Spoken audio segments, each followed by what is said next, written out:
A graça e a paz, meus irmãos. Estamos chegando já na nossa reta final. Todos estamos cansados, mas eu vou falar de descanso. Mas eu peço que você não descanse agora. Deixe para descansar em casa. Não se atente para minha voz, ela está falhando um pouquinho. Ela já está querendo descansar antes de mim. Mas eu quero tratar com vocês de um assunto muito importante. Mas antes eu quero agradecer ao pastor Evanilton pelo convite feito, pela amizade que temos nutrido já há um bom tempo, pelas conversas e desabafos que eu sempre faço com ele. Então, tem sido um amigo querido e é sempre uma oportunidade e um privilégio estar aqui com vocês mais uma vez. Já é a terceira vez e eu creio que não é a última. Eu quero, nesse momento, orar com vocês mais uma vez. Depois eu vou fazer a leitura da palavra e você pode tomar seu assento depois disso. Bom, Senhor, mais uma vez, diante da tua palavra, nós reconhecemos a nossa pequenez. Reconhecemos que a parte do Espírito Santo agindo em nossos corações, mexendo em nossos ouvidos, no nosso intelecto, estaremos diante de apenas uma palestra, um estudo, mas sob a ação do Espírito Santo nós cremos que o Senhor pode e fará com que essa palavra de hoje entre, penetre nos nossos corações. E não só isso, que transforme as nossas vidas, que não seja apenas mero conhecimento, meras instruções teóricas, mas que, na verdade, venhamos a amar o dia do Senhor, a glorificar o Senhor por esse dia que o Senhor criou para nosso deleite e descanso. Nós estamos diante de uma doutrina esquecida, porém bíblica. Então, Senhor, nos faça se arrepender das vezes que nós menosprezamos ou negligenciamos o dia do Senhor e nos faça ter prazer e deleite, como cantamos numa das canções, bom é estar em tua casa, bom é estar em tua presença. Que tudo isso seja de fato real em nossos corações. Diante do Senhor, eu te peço, tenha misericórdia da minha vida e dos meus irmãos também. Amém. Por gentileza, você pode tomar o seu assento. Aí, desculpe, eu não fiz a leitura ainda. Comendo barriga aqui. Desculpe. É vontade de descansar, talvez, né? João, capítulo 5, versículos 16 a 18. Dentre o assunto que eu vou tratar, há inúmeros textos, mas eu escolhi esse aqui porque tem uma afirmação muito forte contra Jesus aqui, com relação ao dia do sábado. Ele é acusado de violar o sábado. E eu quero aproveitar nesse texto e tratar acerca da doutrina do Shabat, ou do descanso. Diz assim a palavra do nosso Deus. Então os judeus passaram a perseguir Jesus, porque ele estava fazendo essas coisas no sábado. Disse-lhes Jesus: meu pai continua trabalhando até hoje, e eu também estou trabalhando. Por essa razão, os judeus mais ainda queriam matá-lo, pois não somente estava violando o sábado, mas também estava dizendo que Deus era o seu próprio pai, igualando-se a Deus. Assim pode tomar o seu assento.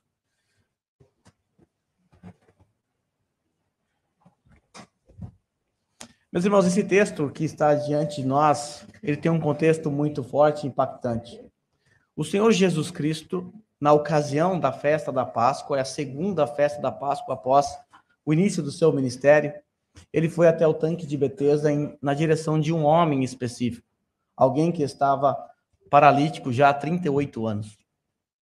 E num dia de sábado, o Senhor Jesus manda ele se levantar, ele se levanta, e o Senhor Jesus ordena que ele carregue a sua maca. Isso aconteceu num dia de sábado. Evidentemente, a tradição judaica, também por conta da Mishnah, entendia que aquilo era uma violação da lei. É verdade que os judeus, nos tempos de Jesus, eles haviam, de certa forma, distorcido o entendimento acerca do Shabat, acerca do sábado. Criaram regras em cima do quarto mandamento.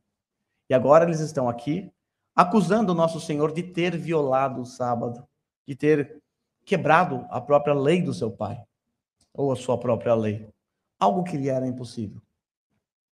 Então esse é o contexto dessa passagem.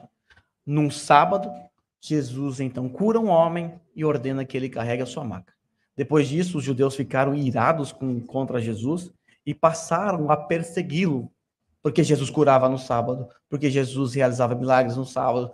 Em outra ocasião, Jesus, por exemplo, fez lodo com a sua saliva e mandou um homem lavar os seus olhos num tanque de Siloé. De acordo com a tradição, não a palavra de Deus, isso era uma violação da lei de Deus. Mas Jesus fazia isso de propósito, porque Jesus queria confrontar e chocar os religiosos daquele tempo. E ele conseguiu. E por conta disso, os judeus se voltaram contra Jesus com uma ira mortal. Com uma ira mortal. Então hoje eu quero focar no sábado. Eu sei que Deus tem descanso para a nossa alma. Eu sei que existe um outro descanso aguardado futuro. Nós até vamos falar um pouco sobre isso. Mas eu quero aqui focar principalmente no descanso físico e de como nós devemos nos portar com relação ao dia do Senhor. Você deve se lembrar, na exposição que eu fiz, acerca da teologia reformada, lembra? 1517, Reforma Protestante, teologia da Reforma, e da teologia da Reforma nós temos a teologia reformada. Da teologia reformada nós temos ali 5 pontos, ou 5 pilares, e um deles era a lei do Senhor. Na palestra que eu dei, eu disse a vocês que certamente ninguém aqui teria dificuldade em cumprir e afirmar que é necessário cumprir os 9 mandamentos. Porém, existe um, o quarto, que tem sido pedra de tropeço para muitas pessoas. Certamente você vai concordar comigo que é necessário não ter outros deuses. Você vai concordar comigo que é proibido fazer imagens de escultura. Ninguém aqui faz. Eu não vi nenhuma aqui. Você não negará que nós, como cristãos, não devemos usar o nome de Deus em vão, em piadinhas, jocosas e coisas assim. Vou pular o quarto. Você não vai negar que nós devemos honrar nosso pai e a nossa mãe. Você não vai negar que nós não podemos matar o próximo. Você não vai negar que o adultério é algo abominável pela palavra de Deus. E nós devemos cumprir assim o 7º mandamento. Você não vai negar que o furto é algo abominável e que nós não podemos roubar o próximo. Você também não pode negar que a mentira ou o falso testemunho é algo que o cristão deva praticar. Ou seja, não podemos praticar isso. E a cobiça, que é o 10º mandamento. Até aqui tudo bem, está todo mundo tranquilo, está todo mundo em paz e nenhuma guerra. Mas agora vamos para o 4º mandamento. Lembra-te do sábado. E agora, pastor? Será que a gente vai virar adventista? Quando nós nos deparamos com esse ponto específico, isso passa a se tornar uma pedra de tropeço para muitas pessoas. Exatamente por conta do adventismo do 7º dia, que interpreta de maneira errada o 4º mandamento. Lembra que eu disse a vocês que a lei moral, ela é perene? Se a lei moral é perene, então o 4º mandamento que está dentro da lei moral, ela deve ser observada pelos cristãos. Agora, como? De que forma? Como os cristãos do 1º século entenderam isso? Como os escritores do Novo Testamento entenderam isso? Como a tradição reformada entendeu isso? Isso que eu estou falando pode parecer novo para você, talvez. Mas não é uma doutrina nova. É uma doutrina abandonada. É uma doutrina esquecida. Todas as vezes que eu trato sobre esse assunto, sempre alguém levanta e fala, mas eu não concordo com isso não. Eu sempre digo, sério? Você acha que é ruim ter um dia para o seu descanso? Sério mesmo? Você quer trabalhar 7 dias da semana? Sério mesmo que você acha ruim ter um dia para adoração a Deus? É ruim isso? Ah, não, eu não acho ruim. Então você não pode ser contra o 4º mandamento. Porque é isso que o 4º mandamento diz. É isso que ele prega, que ele ensina. Ah, mas eu achei que era diferente. Não, mas peraí, você achou porque você viu outras pessoas defendendo ideias errôneas, ou seitas mesmo defendendo ideias errôneas. O que eu quero tratar com vocês é sobre o dia do Senhor. O dia do Senhor é um termo técnico, é um termo teológico que foi extraído da própria palavra de Deus. E é uma referência ao Shabat. O que é Shabat? Shabat a gente traduziu para sábado, mas sábado literalmente significa descanso. Shabat significa descanso. E a nossa confusão já começa aqui logo de partida, por causa da palavra. Se eu falar assim, nós precisamos guardar o sábado, nós precisamos lembrar do sábado, né? Que o mandamento diz para a gente lembrar. Lembra do sábado, você vai lembrar do 7º dia. Não é verdade? Que sábado para a gente, o calendário, é o 7º dia, depois da sexta-feira. Agora, se eu falar para você, lembra do descanso. Bom, eu já não estou me referindo a um dia específico. Já muda um pouco, tá? Mas eu quero olhar alguns aspectos da lei que eu não falei na palestra, exatamente porque estava incluído aqui nessa mensagem dessa noite. Eu tenho uma pergunta a ser feita e eu creio que você já tem a resposta por conta da palavra ou até mesmo por conta do que eu acabei de falar. A lei deve ser observada hoje? Né? Será que a lei deve ser observada hoje? Existe uma divisão de pensamentos aqui. Alguns vão dizer que não, jamais, outros que sim, outros não sabem. Mas, enfim, existem 3 possíveis respostas básicas que eu quero apresentar para vocês. A primeira é, sim, nós devemos obedecer à lei porque o pecador se torna salvo porque ele obedece à lei. Essa é uma possível resposta. Por mais absurdo que isso pareça, é o que mais se crê por aí. É o que mais se crê por aí. Pessoas obedecendo ou a lei de Deus, ou até mesmo leis que elas criam para si mesmas e obedecem, achando que elas serão salvas. Certamente está reprovada essa visão. Porque a salvação não é com base na obediência à lei, como nós vimos na palestra. Pela graça, mediante a fé. Isso não vem de nós, é dom de Deus. Mas existe ainda uma segunda resposta. A lei deve ser observada hoje? A resposta é não, pois a lei não tem nenhuma relação com os crentes hoje. Também isso é popular. Principalmente por conta de uma visão chamada dispensacionalismo, que faz uma divisão entre o Antigo e o Novo Testamento, uma divisão entre lei e graça, como se não houvesse graça no Novo Testamento, como se também não houvesse lei no Novo Testamento. Jesus não cancelou a lei. Ele veio para cumprir a lei. Em nenhum momento ele disse, a partir de agora, gente, acabou a lei aqui. Em nenhum momento ele disse isso. Ele veio cumprir a lei no nosso lugar. E não houve um momento da história em que Deus disse assim, olha, a partir de agora não precisa mais da lei. Deus nunca deixou de exigir obediência perfeita à sua lei, porque a lei reflete o seu caráter moral. E o que Deus quer dos seus filhos é que você imite ele em perfeição e obediência à lei. Como eu disse para vocês hoje na palestra, ninguém conseguiu fazer isso. E a desobediência a um preceito sequer. Tiago diz, se você tropeçar em um item da lei, você quebra toda a lei. Então, ou seja, se você pecou e tem pecado, você é alguém que transgrediu e violou a lei de Deus e você sabe as consequências disso. Mas não se preocupe, você tem um advogado. Jesus Cristo, quando veio a esse mundo, ele te substituiu em 2 lugares, de 2 formas. Obedecendo a lei no seu lugar e indo para a cruz morrer, porque você desobedeceu a lei. Então, sim, Deus exige obediência. E existe uma relação da lei com o cristão hoje. Nós vimos graça onde? Lá em Gênesis 3:15. O pacto da graça vai me dizer que não existe graça no Antigo Testamento? Vai me dizer que não existe lei na Nova Aliança? Quando perguntaram para Jesus qual é o maior mandamento, havia uma discussão acerca dos 10 mandamentos. Algumas escolas rabínicas diziam, não, é o primeiro, outros diziam era o quarto, e outros diziam, não, é o segundo. O Senhor Jesus não disse assim, gente, é besteira isso aí já passou. Não foi isso que Jesus disse. Ele resumiu o decálogo, os 10 mandamentos em 2. Toda a lei se resume a amar a Deus, uma referência aos 4 primeiros mandamentos da lei, inclusive o Shabat. Se resume a amar a Deus e amar ao próximo como a si mesmo, os outros 6 mandamentos. Jesus resumiu a lei. Ele não anulou a lei. Então, a lei, será que ela não tem nenhuma relação com os crentes? Os que afirmam isso estão reprovados. Estão reprovados. Terceiro, a lei deve ser observada hoje? Resposta sim. A lei moral. Agora eu quero que você guarde essa palavrinha, ela é importante para você entender o Shabat. Tá? Eu sei que a gente está cansado, vocês estão com sono, já estão pensando até no descanso eterno, talvez. Mas, por favor, guarde a sua mente, seu coração e guarde essa palavra, lei moral. Lei moral é 10 mandamentos.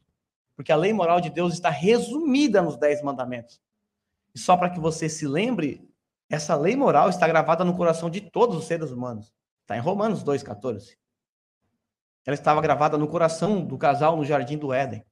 O que Deus fez foi registrar os 10 mandamentos em pedras. em tábuas de pedras mais tarde. Mas a lei moral já estava, já existia.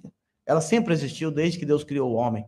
E ela sempre reflete o caráter moral de Deus. É o que ele espera dos seus filhos. Essa resposta é a resposta correta, dada pelos cristãos de linha reformada. Esse é o entendimento que nós percebemos das Sagradas Escrituras. Que existe, sim, no que compete à lei moral, uma necessidade de obediência.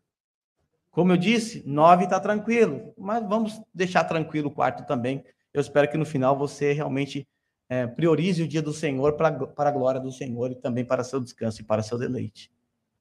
Então, essa posição ela está aprovada. É a posição que a gente vai encontrar na Bíblia. Que nós vamos encontrar ao longo da história do cristianismo. Eu vou fazer uma viagem histórica com vocês. E também nós vamos encontrar isso na tradição reformada, evidentemente, que reverbera a história da igreja. Talvez a pergunta no momento seja, talvez ainda alguns não entenderam, talvez a pergunta seja, toda a lei deve ser observada? Será que toda ela? De repente você agora está se lembrando de alguns sacrifícios, umas leis estranhas, né? Aí você fala, peraí, mas a gente nunca fez isso aqui na igreja. Pelo menos que eu saiba, não. Eu não sei se teve algum sacrifício aqui algum dia, né? Se tiver, desculpa aí, pastor, eu não sabia. Né? Nós não fazemos isso, nós não sacrificamos mais animais, mas é uma lei, é uma ordem. E agora o problema surge. Como eu faço para saber quais leis eu devo me submeter? E quais eu não devo me submeter? Agora surge um problema. Será que nós devemos obedecer toda a lei do Antigo Testamento? Certamente que não, né? Agora, como saber, então, quais? Vamos fazer algumas considerações. Quero trazer algumas considerações sobre a lei de Deus. Como saber o que deve e o que não deve ser observado nessa lei. Meus irmãos, para responder a essa questão, é preciso relembrar a divisão tripla da lei. Existe uma divisão tripla da lei. Então, isso é muito importante você entender, porque, do contrário, você não vai entender o quarto mandamento. Quando nós entendemos e sabemos como funciona essa tripla divisão, nós vamos conseguir aplicar perfeitamente o quarto mandamento. Sendo assim, vamos aprender rapidamente sobre a tripla divisão da lei. Quando nós olhamos para toda a lei do Antigo Testamento, nós precisamos entender que ela é dividida em 3 aspectos, ou em 3 partes. Eu repito a pergunta aqui, será que nós temos que obedecer toda a lei mesmo? E agora eu vou falar das leis cerimoniais. Evidentemente que todas as leis cerimoniais nós não temos que obedecer. Todas elas. Inclusive, nós não temos um templo. O templo foi destruído no ano 70, onde a adoração era centrada no lugar. Nós não temos sumos sacerdotes. Todos os cristãos são sumos sacerdotes. Sacerdócio universal de todos os santos. Algumas coisas mudaram no que diz respeito à lei cerimonial. Nós não nos submetemos às leis cerimoniais, sabe por quê? Porque todas elas apontavam e se cumpriram na pessoa de Cristo. E eu quero que você guarde isso também. Todas as leis cerimoniais se cumpriram na pessoa de Cristo, porque ele é o verdadeiro sacrifício, ele é o verdadeiro sacerdote, ele é o Cordeiro de Deus que tira o pecado do mundo, ele é o tabernáculo ambulante na terra. Ele é o próprio Deus. Ele é o pão vivo que desceu dos céus, o maná, ou seja, tudo que nos arremete para a lei de Deus no que diz respeito ao aspecto cerimonial, tudo isso apontava para Cristo, como nós vimos na palestra, e teve o seu cumprimento em Cristo Jesus. Por essa razão, nós não nos submetemos mais às leis cerimoniais. Por causa de Cristo. O autor de Hebreus, lá no capítulo 9, versículo 1 a 10, diz assim: ora, a primeira aliança, Antigo Testamento, tinha regras para a adoração, leis cerimoniais, e também um tabernáculo terreno, onde as cerimônias eram realizadas. Foi levantado um tabernáculo na parte da frente, chamado Lugar Santo, estava o candelabro, a mesa e os pães da presença.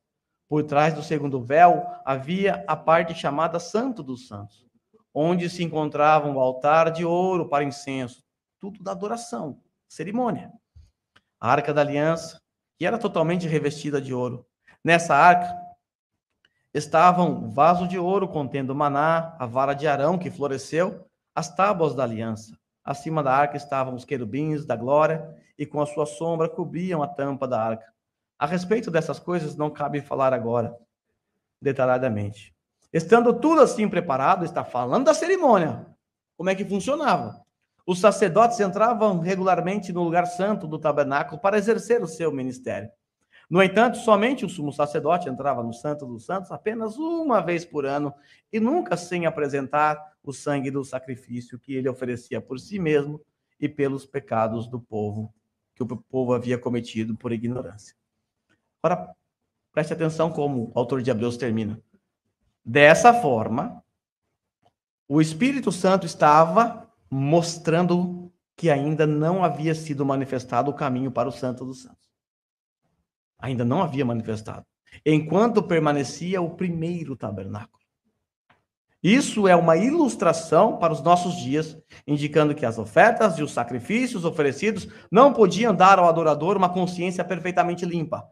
Eram apenas prescrições que tratavam de comida, bebida e de várias cerimônias de purificação com água. Agora, veja só, essas ordenanças exteriores foram impostas até o tempo da nova ordem. Até o tempo da nova aliança. As leis cerimoniais cessaram com a chegada da nova aliança, porque Hebreus 10:1, a lei traz apenas a sombra dos benefícios que hão de vir e não a sua realidade. A realidade é Cristo. Essa verdade também foi registrada na nossa confissão de fé, lá no capítulo 19, parágrafo 3. Veja aí. Deus se agradou em dar ao povo de Israel leis cerimoniais contendo diversas ordenanças típicas, em parte de adoração, prefigurando Cristo, prefigurando suas graças, ações, sofrimentos e benefícios, e em parte mantendo várias instruções de deveres morais. Todas as leis cerimoniais sendo impostas apenas até o tempo da reformação, da nova aliança, são por Jesus Cristo o verdadeiro Messias e o único legislador que foi dotado com poder da parte do Pai para esse fim, cumpridas e revogadas. Tá? Por isso que nós não matamos mais animais. Fica-nos evidente, então, irmãos, que as leis cerimoniais foram dadas com o intuito de apontar para o nosso Senhor Jesus Cristo. E uma vez que o Senhor Jesus Cristo adentrou a este mundo, morreu naquela cruz, se fez o verdadeiro sacrifício, o sacrifício perfeito, todas as leis cerimoniais cessaram. Então, guarde isso, por favor. Eu vou apresentar mais outros pontos aqui, mas esse ponto é fundamental para você entender o Shabat. Todas as leis cerimoniais cessaram em Cristo Jesus, porque temos nele o cumprimento. Mas existe também as leis civis ou judiciais. Deus também deu ao povo de Israel algumas leis para normatizar ou para legislar sobre a nação, sobre as condutas dos filhos de Deus, dos filhos de Israel. A finalidade dessa lei que Deus deu era simplesmente regular a sociedade civil do Estado teocrático. Lembre-se que Deus estava no governo e ele estava regulando a sociedade civil de Israel naquele tempo. Esse aspecto também está registrado na nossa confissão de fé. Veja aí. Para eles, Israel é étnico. Ele também deu várias leis civis que expiraram com a nação daquele povo. Nós não estamos debaixo dessas leis. Nós estamos debaixo das leis do Japão ou do Brasil, país em que você vive. Mas para aquele povo que não tinha uma lei civil, Deus também deu leis civis.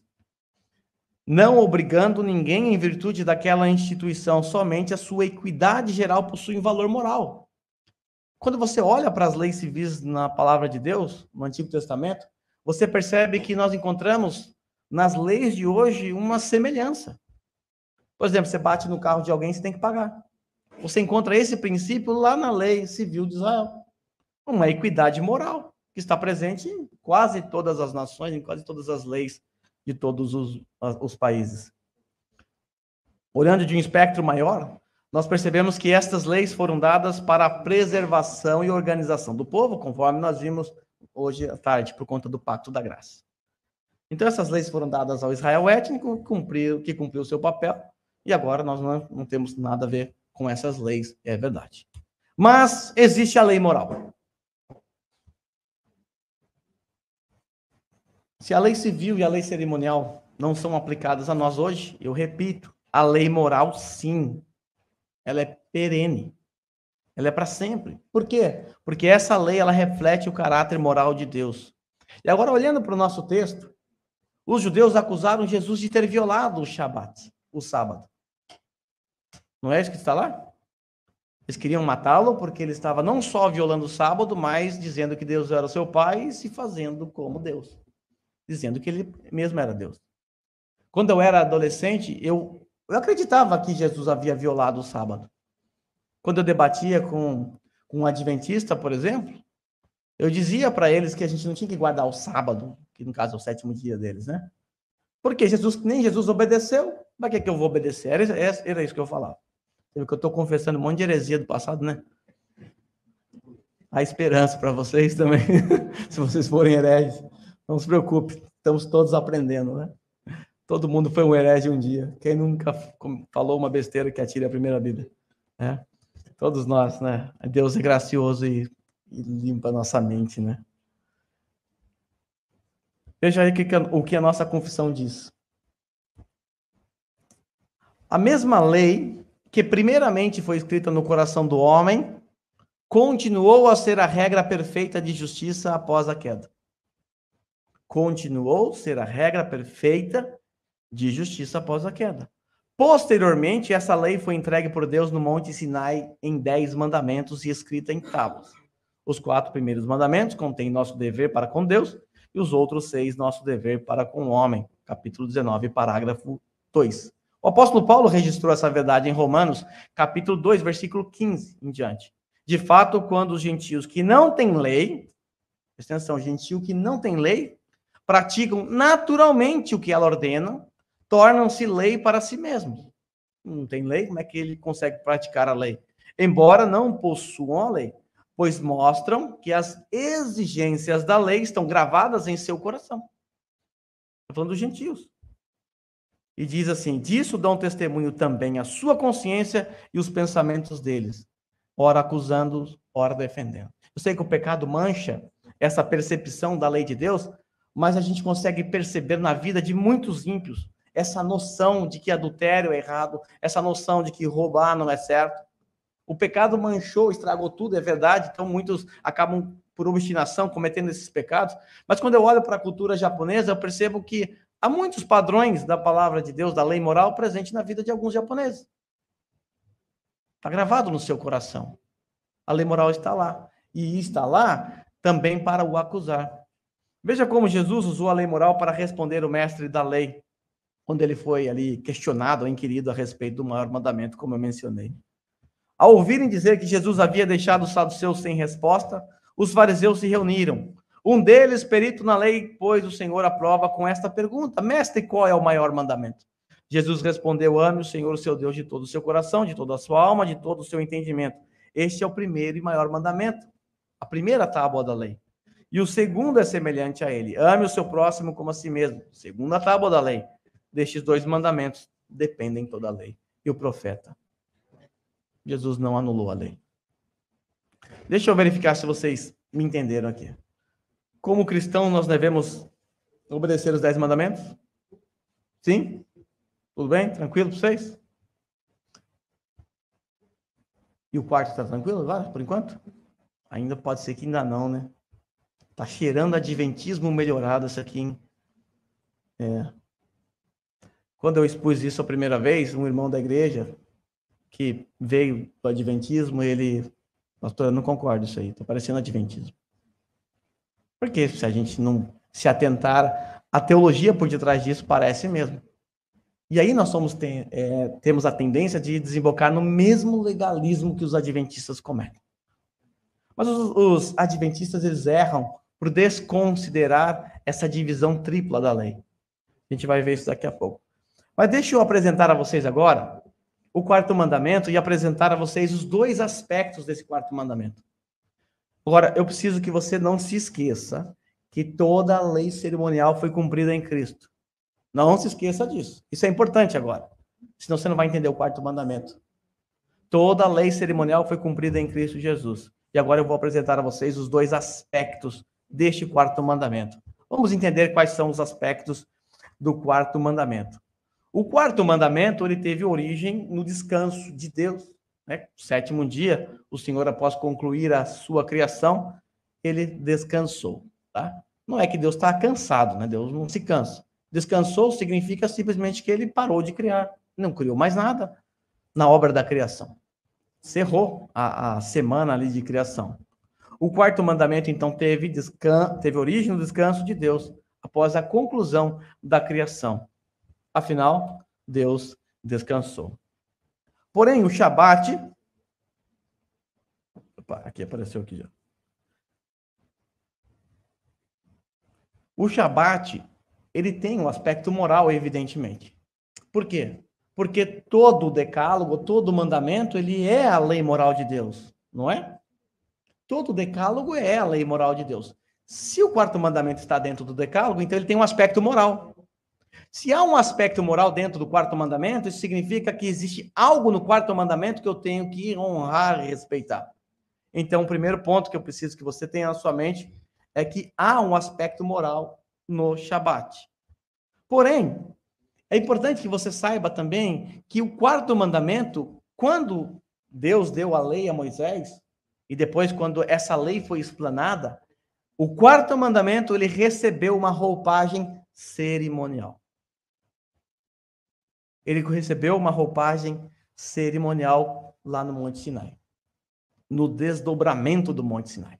Então, me acompanha aqui. O quarto mandamento, ele já vinha com uma lei moral. Deus descansou, então espera-se, pela lei da natureza, que as suas criaturas também descansem. Lei moral. A lei moral aponta para um dia em 7 de descanso. Esse é o princípio, é o preceito da lei moral. Descansar um dia em 7. Quando nós chegamos lá no Monte Sinai, nós recebemos uma roupagem cerimonial. Porque no 7º dia, Israel agora foi ordenado a realizar as suas cerimônias. O quarto mandamento recebeu uma roupagem cerimonial lá no Monte Sinai. E por receber essa roupagem cerimonial, os judeus passaram então a considerar, porque já era natural, porque Deus havia descansado no 7º dia, eles passaram a considerar o 7º dia como o dia da adoração cerimonial. Então veja comigo, nós temos aqui então, no Monte Sinai, a tábua de pedra sendo entregue. Antes disso, nós temos a lei moral, o preceito moral do Shabat, descanse um dia em 7. Depois, no Monte Sinai, o quarto mandamento, dos 10 mandamentos, é o único que recebe uma roupagem. Colocaram uma roupa cerimonial nele, lá no Monte Sinai, quando Deus entregou ali para Moisés. Então, vamos pensar. O sábado, ele tem um aspecto moral e tem um aspecto cerimonial. Como eu acabei de afirmar para vocês, no que compete ao aspecto moral, ele já vinha desde a criação. A partir daqui, lembre-se disso, a partir daqui, o quarto mandamento recebeu uma roupagem cerimonial. Agora vamos entender qual era o conceito ou preceito do aspecto moral do quarto mandamento. No que diz respeito ao aspecto moral, o aspecto moral aponta para a ideia de descansar um dia em 7. Um dia em 7, bom, pode ser na segunda, pode ser na quarta. Não fala especificamente de um dia. Pela lei da natureza, o 7º dia passou a ser tradição normal, porque Deus havia descansado no 7º dia. Mas não havia uma ordem para se descansar diretamente no 7º dia. Essa ordem passou a ser dada lá no quarto mandamento. Mas o preceito moral dizia, descanse um dia em 7. E o preceito cerimonial diz assim, descanse e adore agora no 7º dia. Então algo mudou aqui. E se toda a lei cerimonial apontava para Cristo e cessou com a morte de Cristo na cruz, então isso significa que o aspecto cerimonial do Shabat também não está mais em vigência. Por essa razão, nós não somos apegados ao 7º dia. Por essa razão, nosso culto não é no sábado como um legalismo. Por essa razão, nós, diferente dos adventistas, nós não acreditamos que a desobediência do 7º dia, ou não adorar Deus no sábado, afeta na nossa salvação. Nós não pensamos assim. Porque nós entendemos claramente que o aspecto cerimonial do 4º mandamento se cumpriu em Cristo, porque Cristo é o nosso verdadeiro descanso, e Ele inaugurou um novo descanso para nós. Um descanso maior do que o descanso sabático. Cristo Jesus é o verdadeiro sábado, é o verdadeiro shabat, é o verdadeiro descanso. O shabat apontava para Cristo, que inauguraria um descanso para nós. E aponta para um descanso maior, um descanso futuro, onde nós também descansaremos. É exatamente isso que nós percebemos no 4º mandamento. Nós percebemos no 4º mandamento essa necessidade de descansar um dia em 7.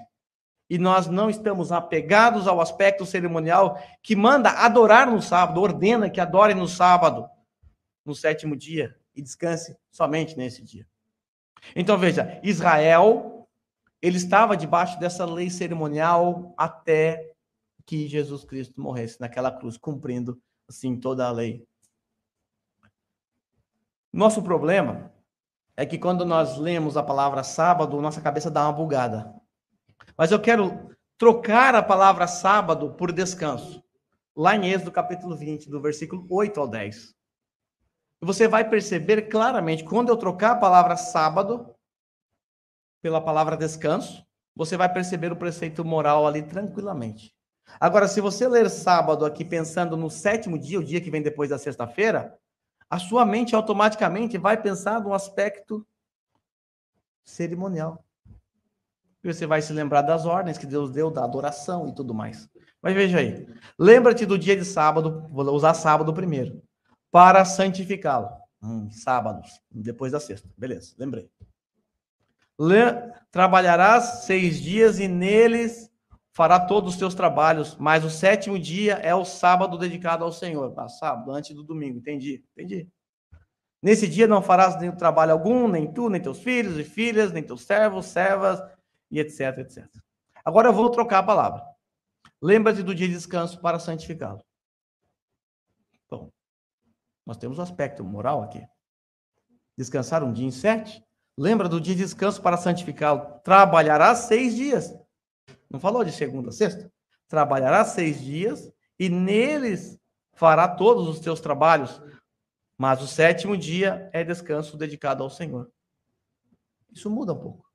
A gente consegue perceber o aspecto tanto moral quanto cerimonial presente nesse 4º mandamento. Então, o 4º mandamento me manda descansar um dia em 7, no que compete ao seu aspecto moral, e no que compete ao seu aspecto cerimonial, manda eu descansar e adorar no sábado. Aqui está o erro dos adventistas. Eles estão apegados ao aspecto cerimonial do 4º mandamento. Eles estão apegados a isso aqui. Eles não se atentam para o aspecto moral por detrás, porque eles desconhecem, essa é a verdade. Tá? Vamos pensar, então, de forma cronológica agora. O princípio moral do Shabat foi estabelecido quando Deus termina a obra da criação. Deus descansa. O Shabat permaneceu moral somente até que Deus entregou a lei a Moisés no Monte Sinai. Depois disso, o 4º mandamento passou a ter um aspecto também cerimonial. E isso permaneceu assim até quando? Até a ressurreição de Jesus Cristo. Até a ressurreição de Jesus Cristo, que ocorreu em que dia da semana? O primeiro dia da semana, que nós chamamos de domingo. Quando o nosso Senhor, ele ressuscitou dos mortos, ele inaugurou o nosso descanso eterno. A ressurreição aponta para uma criação maior. A ressurreição é uma criação maior do que a primeira criação. Aponta para a obra da redenção, onde todas as coisas foram feitas novas. Nós fazemos parte dessa nova criação. A segunda criação é maior do que a primeira. Sendo assim, o primeiro descanso marca o fim da criação. O segundo descanso aponta para o término da obra da redenção, uma obra maior. Charles Spurgeon disse o seguinte: congregamos no primeiro dia da semana, em lugar do 7º dia, porque a redenção é até mesmo uma obra maior do que a criação. Por que nós celebramos ao Senhor, cultuamos no primeiro dia da semana ao invés do 7º?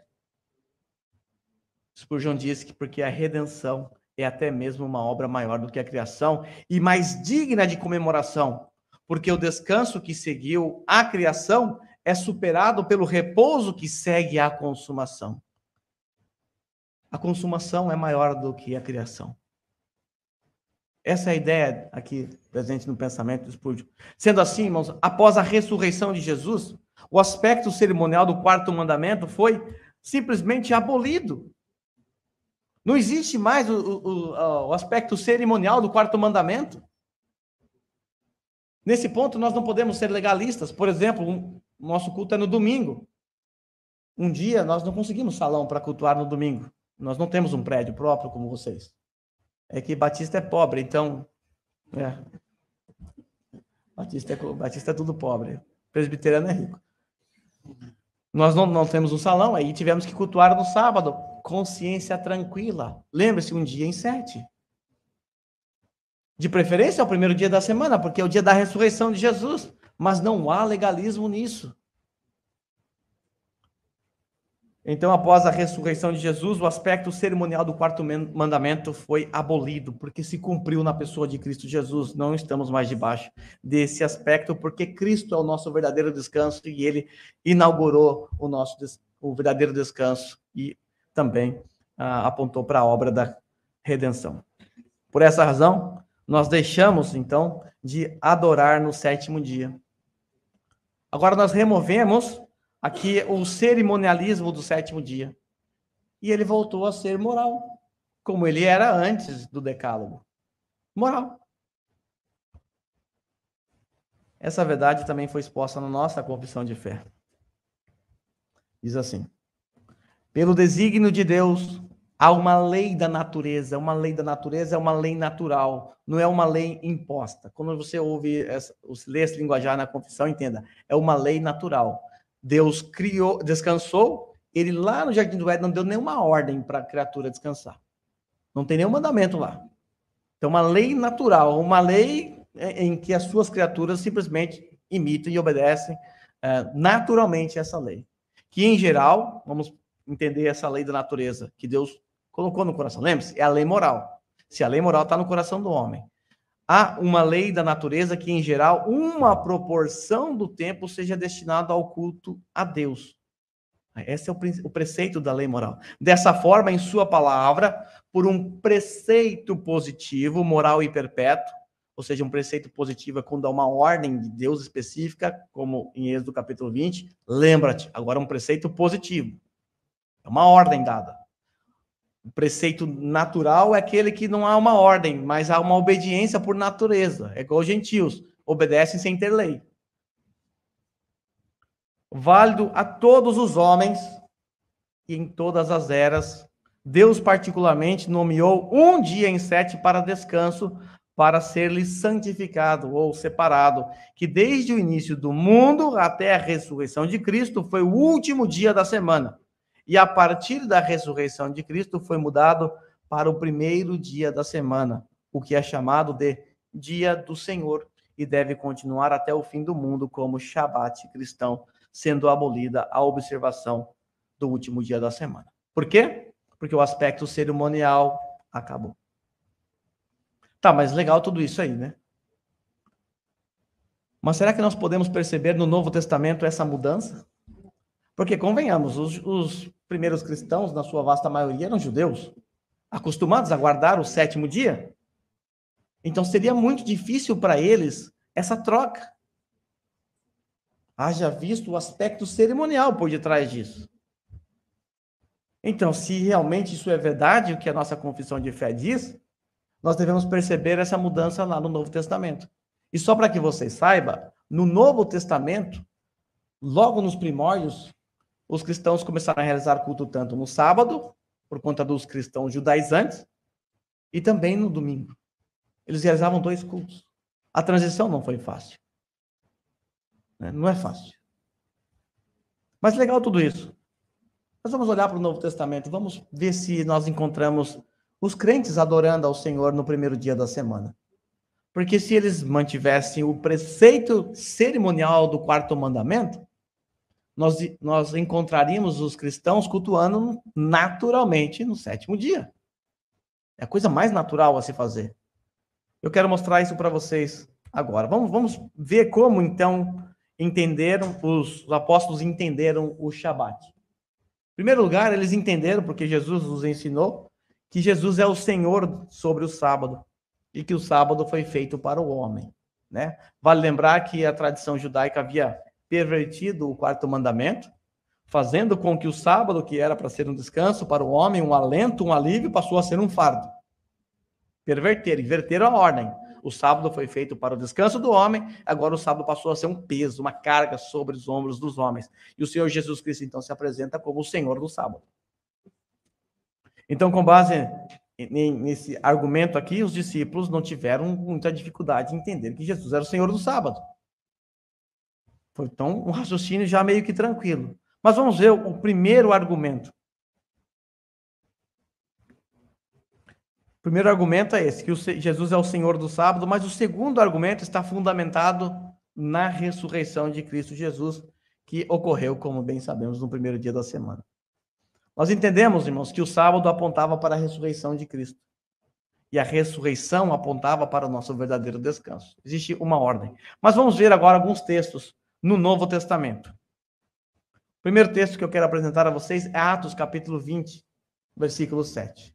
É a primeira referência ao culto no domingo, no Novo Testamento. No primeiro dia da semana, domingo, reunimos-nos para partir o pão, ceia do Senhor, realizado no domingo. E Paulo falou ao povo, pregou, pretendendo partir no dia seguinte, continuou falando até meia-noite. Acho que eu vou seguir o exemplo de Paulo hoje. Só não durma aí na janela, tá? É perigoso. Meu Fábio, acorda aí. Nós temos aqui a menção do culto sendo realizado no primeiro dia da semana, com ceia e pregação até meia-noite. Basicamente uma vigília. Primeiro dia da semana. Com uma naturalidade no Novo Testamento. Como eu disse, seria estranho para um judeu cultuar a Deus em outro dia que não fosse o sábado. Mas tudo bem, para eles foi tranquilo. Nós não sabemos ao certo como foi essa transição, mas nós já encontramos no Novo Testamento essa menção. Agora veja outro texto que está em 1 Coríntios, capítulo 16, do versículo 1 ao 2. Quanto à coleta para o povo de Deus, façam como ordenei as igrejas da Galácia. Tá? Quando Paulo escreveu a sua carta aos Gálatas, ele escreveu as igrejas da Galácia. Havia algumas igrejas na região da Galácia. Não é apenas uma igreja. E ele deu uma ordem para essas igrejas. Qual é a ordem? No primeiro dia da semana, o domingo, cada um de vocês separe uma quantia de acordo com a sua renda, proporcionalidade, reservando para que não seja preciso fazer coletas quando eu chegar. Ou seja, quando vocês se reunirem para o culto público, então façam a coleta. E o culto acontecia quando? Primeiro dia da semana. Só mais um texto bíblico. Apocalipse 1:10. João diz assim: no dia do Senhor, achei-me no espírito e ouvi por trás de mim uma voz forte, como de uma trombeta. Aqui, o dia do Senhor, aliás, o sábado, ou Shabat cristão, passou a ser chamado de o dia do Senhor. Aqui, teólogos de todas as linhas concordam que João estava falando acerca do domingo.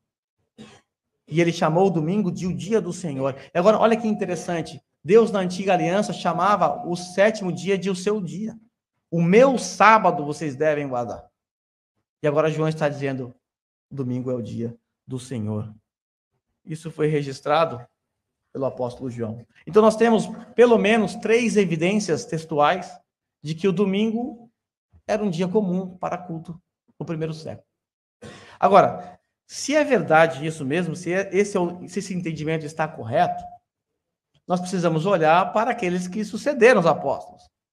Porque pode ser que a gente não está entendendo direito. Pode ser que não é bem assim. Mas se é assim, então aqueles que sucederam os apóstolos, evidentemente, deverão cultuar a Deus também no domingo. Eu quero, então, olhar para os pós-apostólicos, para a gente ver como é que eles entenderam o sábado. Veja aí a Didaquê. Didaquê é um documento de catequese lá do primeiro século, tá? Diz assim: reunindo-se todos os domingos. Veja, natural. Todos os domingos do Senhor, quebre o pão e dê graças, selo o Senhor, confessando suas falhas de antemão, para que seu sacrifício seja puro. Primeiro dia da semana. Nós podemos, por exemplo, citar também a Epístola de Barnabé, no ano 100 depois de Cristo. Ele também fala do domingo. Eusébio, Inácio, Justino Marte, Dionísio de Corinto, Tertuliano, Orígenes e muitos outros. Você pode depois pesquisar isso.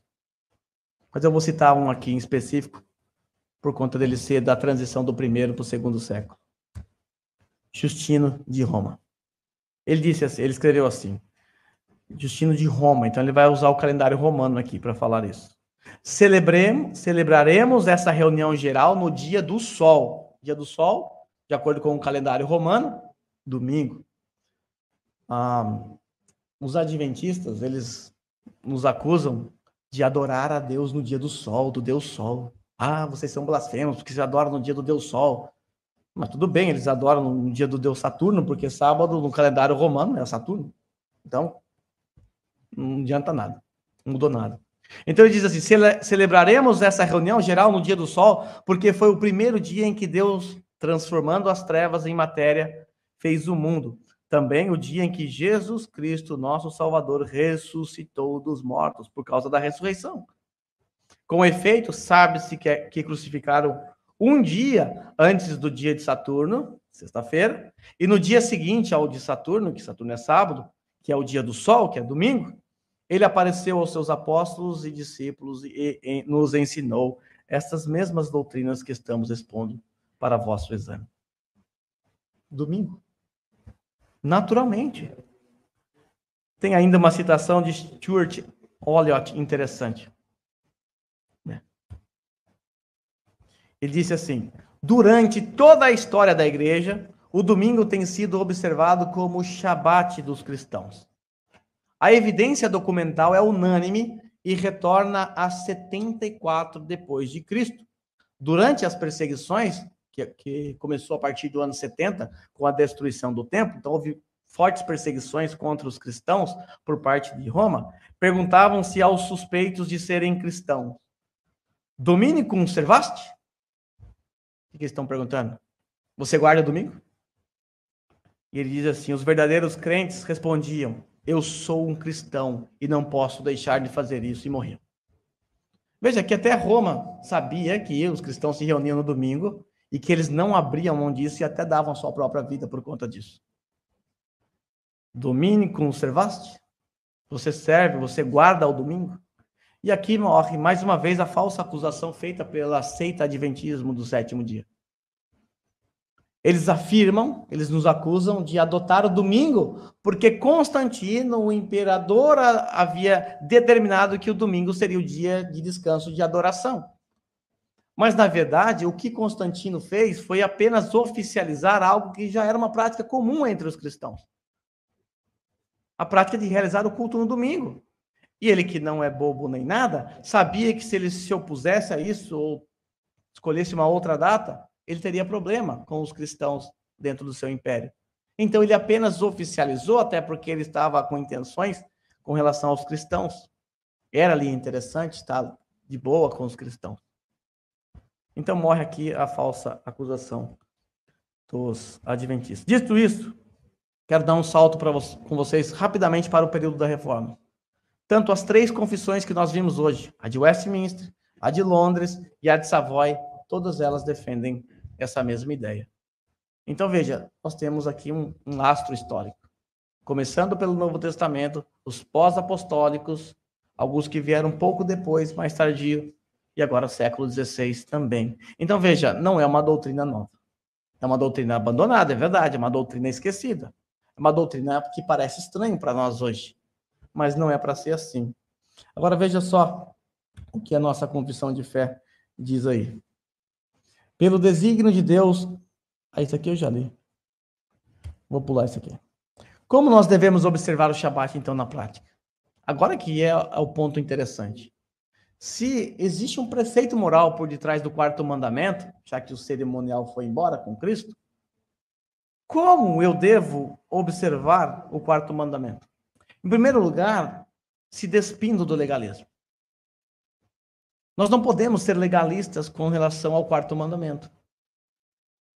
Legalismo nunca é uma coisa boa. Aceita adventismo do sétimo dia, eles são legalistas. Então, se você quer saber um padrão de legalista, olhe para eles. Olhe para eles. Não é essa a ideia. Nós não devemos guardar o quarto mandamento com um peso, com uma carga, como um legalismo. Eu tenho que fazer porque senão eu vou para o inferno, senão Deus não vai me abençoar, ou alguma troca que você faz com Deus. Isso é legalismo. É criar uma lei acima do que Deus estabeleceu. E muita gente pensa assim, com relação a tantas outras coisas. O Shabat não pode ser um fardo para nós. Jesus deu o Shabat, Deus deu o Shabat para nós como um deleite. É um deleite para o cristão estar aqui em adoração coletiva. Pelo menos deveria ser. Se você for um cristão, é assim que tem que ser. É um deleite. Você canta, fico feliz em ir em tua casa. Você tem que ficar feliz. Apesar de não, casa é apenas uma maneira, um eufemismo, né, para um lugar que se reúne. Mas a gente fica feliz. Eu estou cansado, mas eu estou muito feliz. Vocês são muito legais. Vocês estão me aguentando até agora? Vocês moram aqui no coração e não pagam aluguel.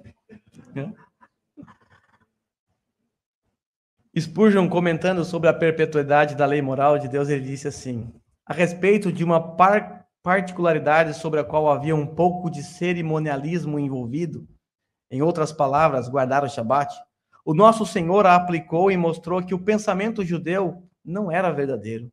Os fariseus proibiam até mesmo as obras de necessidades e misericórdia, como, por exemplo, debulhar espigas de milho para matar a fome e curar os enfermos. A lei de Deus, ela permitia obras de misericórdia no sábado. Quando o Senhor Jesus curou aquele homem, era um ato de misericórdia, mas o legalismo fez com que eles se sobrepusessem à lei de Deus. Spurgeon prossegue: nosso Senhor Jesus Cristo mostrou que proibir essas atitudes não estava de modo algum em conformidade com a mente de Deus. Ao distorcer a palavra e levar uma observância externa ao extremo, perderam o sentido da lei sabática, a qual sugeria obras de misericórdia como o verdadeiro santificar do dia. Mostrou que o descanso sabático não era mera inatividade. Jesus disse: meu pai trabalha até agora, que eu também trabalho. Não é inatividade, não é ficar com as pernas para cima. É dia de adoração, é dia de comunhão. Irmãos, tem dias que eu quero ir para minha casa, após o culto, eu estou exausto. Tem dias que os meus filhos, depois do culto, vêm: pai, vamos para casa, que eles querem ir embora. Mas eu sempre preciso lembrá-los: não, filho, nós vamos ficar com os irmãos, porque hoje é o dia do Senhor. O Senhor separou esse dia para nosso deleite. Vamos no restaurante com os irmãos. Vamos crescer com os irmãos. É um dia de descanso. É para você se desvencilhar do seu dia a dia, do seu descanso, lá das suas tarefas, dos seus afazeres no dia a dia. É um dia para você estar com a família da fé. Às vezes você só vê no domingo. E aí você nem passa um minuto com eles. É verdade, irmãos, que há coisas que nós não conseguimos fazer. Há coisas que nós não podemos deixar de fazer no domingo. Vou dar um exemplo para você. A minha esposa resolveu dar à luz no domingo. Vou falar para ela: dia do Senhor, né? Espera aí. Acho que dá para aguentar. Tive que levá-la no hospital. Um dia, um irmão precisou ir para o hospital e ele começou a ligar para os irmãos da igreja às 6 horas da manhã. O culto começa às 10. E eu fui o único que atendi. Eu tive que correr e levá-lo para o hospital. Cheguei no final do culto. Eu acho que nem consegui ir para o culto, na verdade. Acho que eu nem consegui ir para o culto. Mas eu ia deixar o irmão: fica aí. Sofre aí, meu irmão. Acabar o culto, eu passo aí. Deus é prioridade. A lei sempre permitiu obras de misericórdia. Veja, não é legalismo. Não é legalismo. Nem quando o sábado do sétimo dia havia sido instituído, nem no primeiro dia da semana. Entenda, irmãos. O dia a ser guardado, vou repetir aqui, era considerado cerimonial. O dia, o sétimo dia, ou seja, é sujeito à mudança, porque é cerimonial. Lembre-se, toda a lei cerimonial se cumpriu em Cristo. Já o ritmo de descanso, que agora aqui é o preceito moral, ou seja, 1 dia em 7, é perene. Teve início no fim da criação e permanece até hoje. Por essa razão, os discípulos de Jesus, eles não encontraram dificuldade nenhuma em transitar do 7º para o 1º dia. Eles entenderam que a obra da redenção era muito maior do que a obra da criação, e é de fato. Observar o quarto mandamento, como fazem os adventistas, é o mesmo que você ressuscitar o aspecto cerimonial da lei. É o mesmo que você voltar a fazer sacrifícios. É o mesmo. Eles estão apegados ainda ao aspecto cerimonial. É a mesma coisa de que matar um animal num culto público. É isso que eles fazem. Eles tentam cumprir. Não cumprem. Mas tentam cumprir o 4º mandamento, de acordo com o preceito cerimonial. Agora, como nós devemos observar o Shabat hoje? Se preparando para o dia do Senhor. Esse aqui é um ponto muito importante que nós não nos atentamos, às vezes. A nossa confissão, ela nos orienta com relação a como nós devemos observar o Shabat. E eu, quando estudei isso pela primeira vez, eu vi que eu mesmo estava deixando a desejar. Veja o que a nossa confissão disse. O Shabat é assim santificado ao Senhor quando os homens, tendo devidamente preparado os seus corações. Olha, é preciso uma preparação do nosso coração para o culto ao Senhor. Você tem 1,3 kg aí na sua cabeça, você tem que trazer o cérebro para o culto, você tem que trazer o coração para o culto. Você tem que vir preparado para cultuar. Isso não é uma tarefa fácil. Outro dia, eu não estava com o coração para o culto. E eu falei, inclusive, isso num sermão. É uma luta. Nós temos que lutar contra o nosso coração, porque nós queremos ficar lá fora, descansando, ficar em casa, praia. Queremos fazer tantas outras coisas. Queremos assistir jogo de futebol. Queremos ir para restaurante com pessoas que nem são cristãs no dia do Senhor. Por quê? Porque é prazer. Às vezes, estar aqui ouvindo um careca chato falando por 1 hora não é agradável às vezes. Ainda mais quando ele está meio bravo. Às vezes o coração não está preparado, mas nós temos que preparar o nosso coração. Os puritanos, eles preparavam seus corações no dia anterior. Antes de deitar, eles se lembravam dos atributos de Deus. Eles se lembravam dos feitos de Deus, para no domingo de manhã, ao acordar, adorar o Deus que eles refletiram na noite anterior. Então, o preparo para eles começava na noite anterior, no sábado à noite já. Algo interessante. Algo interessante. A confissão continua dizendo aqui: e ordenado os seus assuntos comuns de antemão. Ou seja, você não vai deixar para fazer no domingo aquilo que você poderia ter feito a semana toda. Não dá para entender.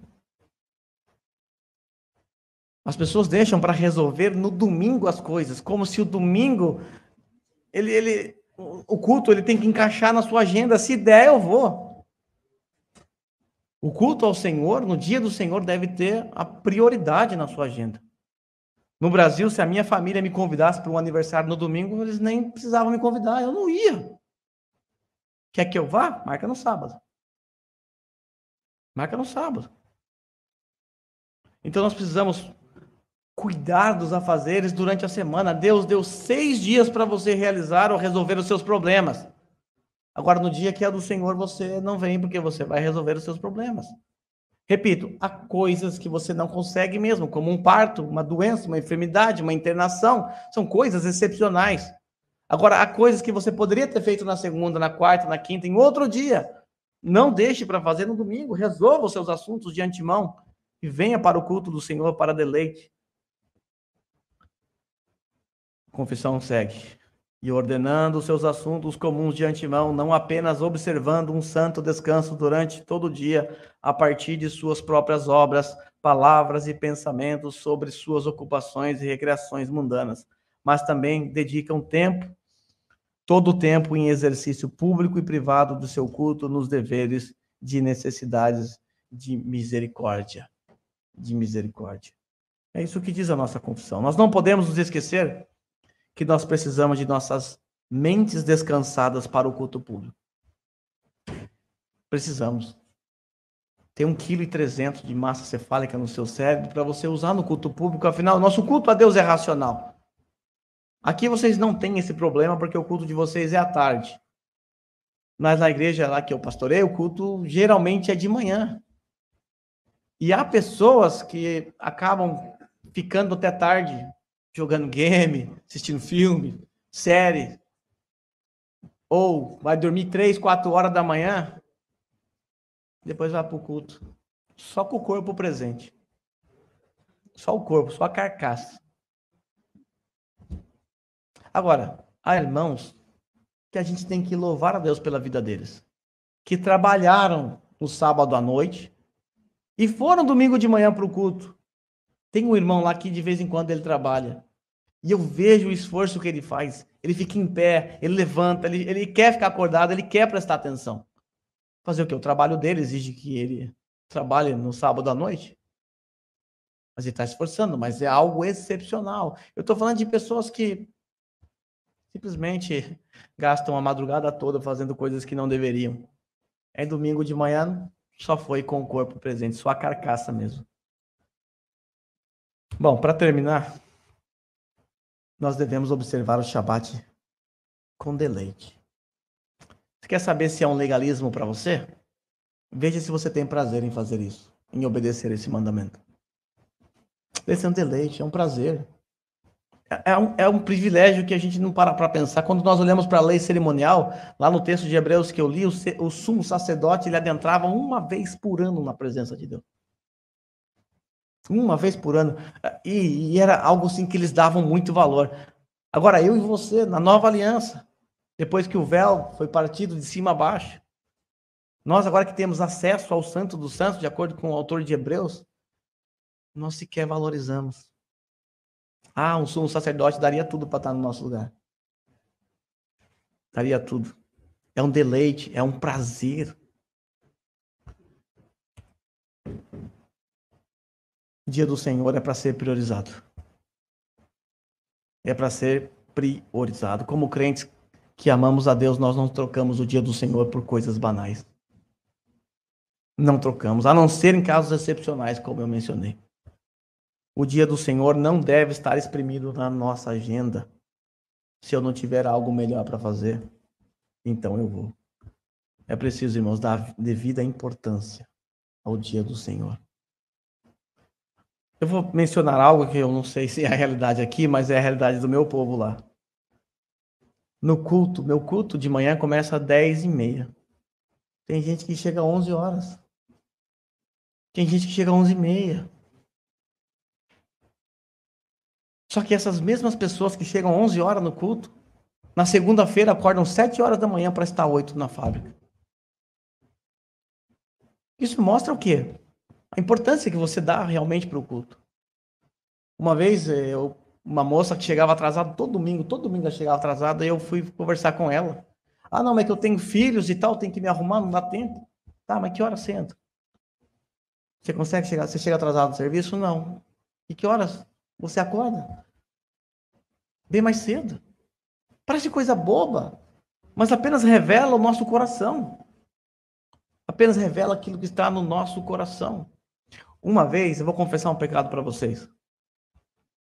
Há muito tempo atrás, eu acordei com uma dor de cabeça. Porque eu tenho um olho claro, então luzes nos meus olhos, acaba que me dá muita dor de cabeça, sol. E eu tenho muita dor de cabeça. E um dia, eu acordei mal, enxaqueca. Eu pensei assim, acho que eu não vou no culto hoje não.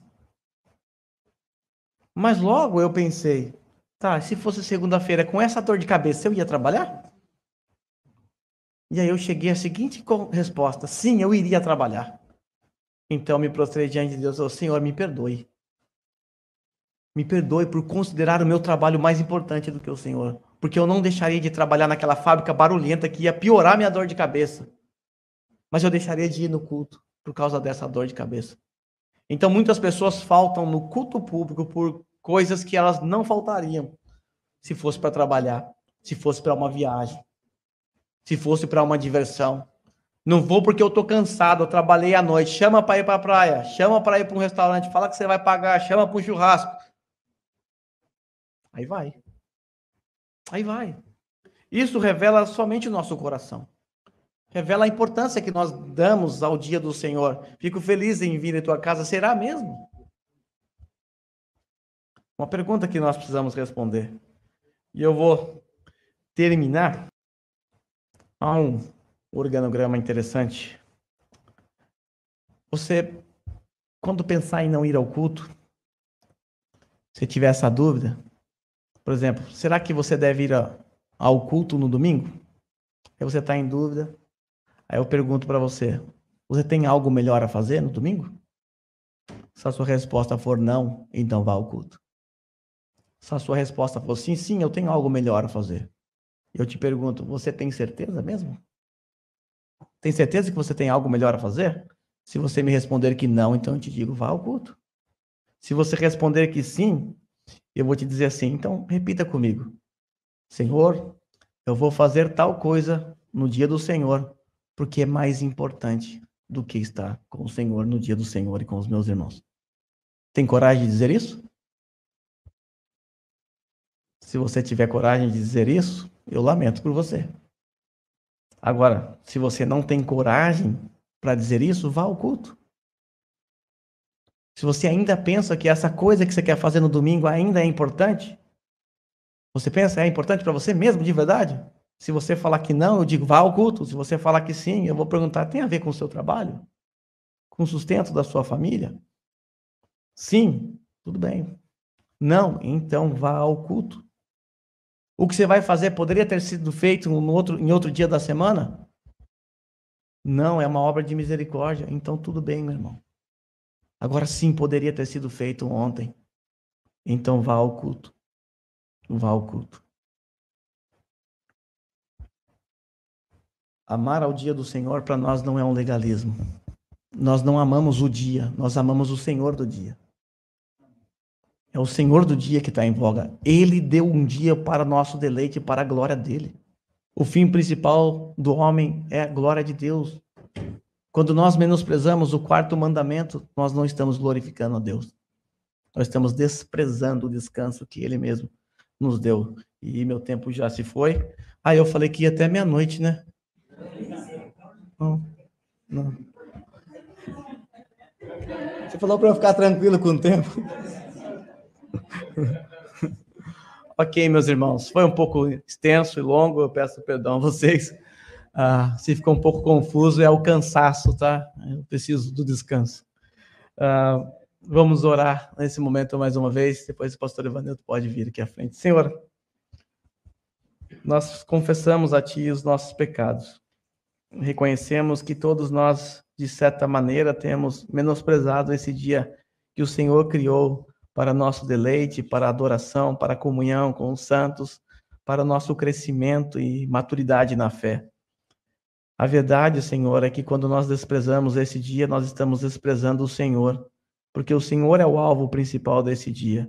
Nós não nos reunimos no dia do Senhor para entretenimento ou para qualquer outra coisa, a não ser para a glória do Teu nome, a não ser para crescer na graça, no conhecimento, no aprendizado, para sermos edificados uns com os outros. Então, quando esse dia é desconsiderado, nós estamos, na verdade, desconsiderando o Senhor do dia. Então, perdoa os nossos pecados. É verdade, Pai, que muitas vezes nosso coração nem sequer quer estar aqui. Estamos pensando agora, talvez, no dia de amanhã, no jumbe para o trabalho. Estamos já preocupados com a segunda-feira, enquanto estamos aqui adorando ao Senhor. Perdoa, Senhor, por nos preocupar com coisas que não deveríamos nos preocupar nesse momento. Perdoa, Senhor, mas o nosso coração é falho. Por vezes nós seremos enganados por nossos desejos e vontades e tenderemos a menosprezar o Senhor, menosprezando o seu dia. Faça, Senhor, com que esse dia se torne um deleite para os nossos corações, para as nossas vidas, e que a partir da semana que vem, aqueles que chegam atrasados, que não cheguem tão somente porque estão com medo de serem cobrados, mas que não cheguem porque amam o Senhor. Se aqueles que faltam por qualquer coisa, não levando em conta a importância desse dia, que não falte por o legalismo, mas que venha ao culto por amor ao Senhor e à tua palavra. Ajuda-nos, Senhor. Tivemos um dia abençoado. Cansados fisicamente, é verdade, mas nós encontramos nas tuas palavras, nos estudos, um descanso para nossa alma. Nossa alma está descansada e deleitada no Senhor nesse dia. O nosso corpo logo vai descansar. Então, Pai, obrigado por esse dia tão puxado e cansativo, mas foi um dia para a tua glória, ao qual nós não estamos reclamando, estamos apenas agradecendo. Amém, Senhor.